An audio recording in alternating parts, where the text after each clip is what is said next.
వెంకటరామరెడ్డి గారికి రామకృష్ణారెడ్డి అన్న ఇద్దరికి అక్రమ కేసులో బనాయించి, ఇది మనం ఒక 4-5 months నుంచి ఈ సంఘటన గురించి చూస్తూనే ఉన్నాం. టీవీలలో, పేపర్లలో వివిధ కోర్ట్స్ని ఆశ్రయించడం జరిగింది.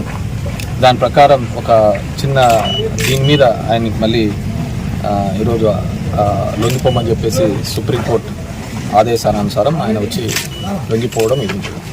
ఓవరాల్గా మనం ఈ 18 నెలల కూటమి పరిపాలన చూస్తే ప్రతి ఒక్కటి కూడా దొంగ కేసులు పెట్టుకుంటా అక్రమ నిర్బంధాలు చేసుకుంటూ వచ్చినారు. దానికి ఇంతకుముందు కూడా గోవర్ధన్ అన్న కలవడానికి వచ్చినప్పుడు కూడా దగ్గర అన్న మీద 6 కేసులు ఇదే విధంగా దొంగ పెట్టింటే ఇప్పుడు 16 కేసులు పెట్టినట్టున్నారు అన్న మీద. అన్న ఇప్పుడు సిబిఐ కోర్టుకు కూడా సిబిఐ కావాలి దీని మీద ఇన్వెస్టిగేషన్ చేయడానికి అని కూడా అప్పీల్ చేయడం జరిగింది, హైకోర్టుకు అప్పీల్ చేయడం. ఇది ఒక బ్యాడ్ కల్చర్ తీసుకొని రావడం జరుగుతుంది ఈ ఆంధ్రప్రదేశ్లో కూటమి ప్రభుత్వం. ఎవరో ఒక ఇద్దరిని పక్కన ఉన్న వాళ్ళని చెప్పడము, వాళ్ళతో కన్ఫెషన్ స్టేట్మెంట్ తీసుకోవడము, ఇక్కడ నేనున్నానని చెప్పడము, ఆ విధంగా చేసుకుంటూ పోయిన సందర్భం చూస్తున్నాం. అదే పద్ధతిలోనే ఇప్పుడు పిన్నిల వారి మీద కూడా ఇదే పద్ధతిలో కేసు. ఎందుకంటే సంఘటన జరిగినప్పుడు వాళ్ళిద్దరూ తెలుగుదేశం పార్టీ అని అక్కడున్న జిల్లా ఎస్పీ శ్రీనివాస్ గారు చెప్పడం జరిగింది. దాని తర్వాత మళ్ళీ వీళ్ళిద్దరినీ కూడా ఎవరితోనో వాళ్ళ సొంత ఊర్లో ఉన్న సర్పంచ్తో మాట్లాడారని ఒక అక్రమ కేసు కట్టడం. మీరు చూశారు అంటే ఇదే పల్నాడులో మాచర్లలో 10 రోజుల కిందట ఒక డబుల్ మర్డర్ జరిగింది. రోజు ఒకటి కేసు జరుగుతూనే ఉంది, ఒక డబుల్ మర్డర్ జరిగింది. నాకు తెలిసి వీళ్ళు కన్నా జైలుకు పోకపోయింది బయట ఉండింటే దాంట్లో కూడా వీళ్ళని ముద్దాయిలుగా చేసేవాళ్ళు. వాళ్ళు జైల్లో ఉన్నారు కాబట్టి ఆ కేసులో నిందితులుగా కాలేదు, లేకుంటే దాంట్లో కూడా వాళ్ళని ముద్దాయిలుగా చేసేవాళ్ళు. ఈరోజు రాష్ట్రంలో ఎక్కడా లేని విధంగా ఒక బ్యాడ్ కల్చర్ తీసుకొని వస్తున్నారు, కన్ఫ్యూజన్ తీసుకొని రావడం జరిగింది. అదే చంద్రబాబు నాయుడు కేసులో చూస్తే లిక్కర్ కేసులో వాసుదేవ్ రెడ్డి అనే అతను కంప్లైంట్ పెట్టాడు. అదే అతను వాసుదేవ్ రెడ్డి అనే అతను మా మీద పెట్టిన దాంట్లో ముద్దాయి. అతన్ని ఇది చేసుకొని అతను అప్రూవల్ అయిపోతాడు. చంద్రబాబు కేసులో మాత్రం అతని చూస్తే ఇది ఫ్యాక్ట్స్ లేవనో ఏమన్నది మిస్టేక్ ఆఫ్ ఫ్యాక్ట్స్ అని చెప్పేసి మళ్ళీ కోర్టులో సబ్మిట్ చేసి చంద్రబాబు నాయుడు గారికి రిలీఫ్. అంటే ఒక అతను ముద్దాయిగా ఉన్నాడు, అతనితోనే మళ్ళీ స్టేట్మెంట్ ఇప్పిస్తారు చంద్రబాబు. అంటే గవర్నమెంట్ ఫంక్షన్స్ ఏ విధంగా జరుగుతాయో అర్థం చేసుకోండి. అదే కేసులో దగ్గర 155 మంది సాక్షులను విచారించినారు. 18 మందితో 164 స్టేట్మెంట్ తీసుకున్నారు. ఇవన్నీ కూడా లీగల్గా ఉన్నా కానీ చాలా బరి తెగించింది. అంటే దీన్ని ఏమంటారంటే విక్టోరియా విక్టోరియా డెకోర్తిన్ అంటారు.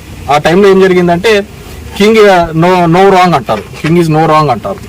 అంటే మొనార్కీ టైంలో అతను ఏమి చేసినా కానీ కరెక్ట్గా ఉంటుంది అనే పద్ధతి ఈరోజు ఈ రాష్ట్రంలో తీసుకొని రావడం జరుగుతుంది. It's very bad sign.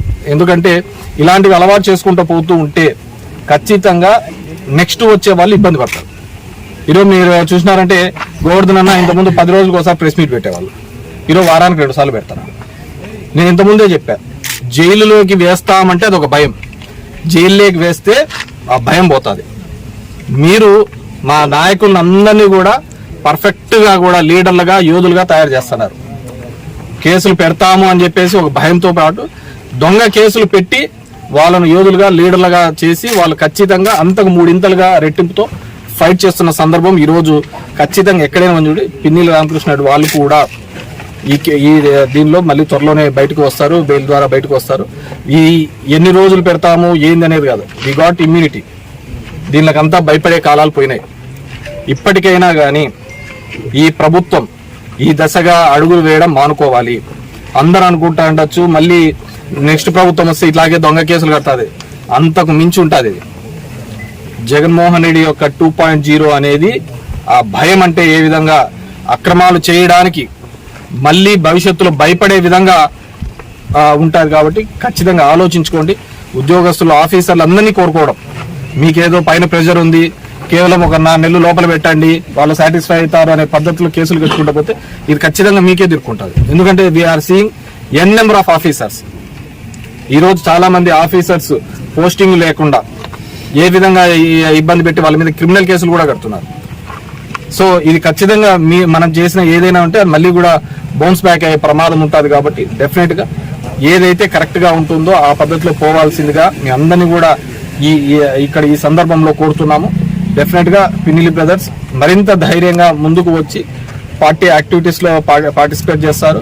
ఖచ్చితంగా పార్టీకి అండగా నిలబడతారు. వారందరికీ కూడా వైఎస్ఆర్ కాంగ్రెస్ పార్టీ ఎవరినైతే ఈ విధంగా ఇబ్బంది పడుతున్నారో వాళ్ళ కుటుంబాలకు వాళ్ళకు అందరికీ కూడా వైఎస్ఆర్ కాంగ్రెస్ పార్టీ అండగా నిలుస్తుంది.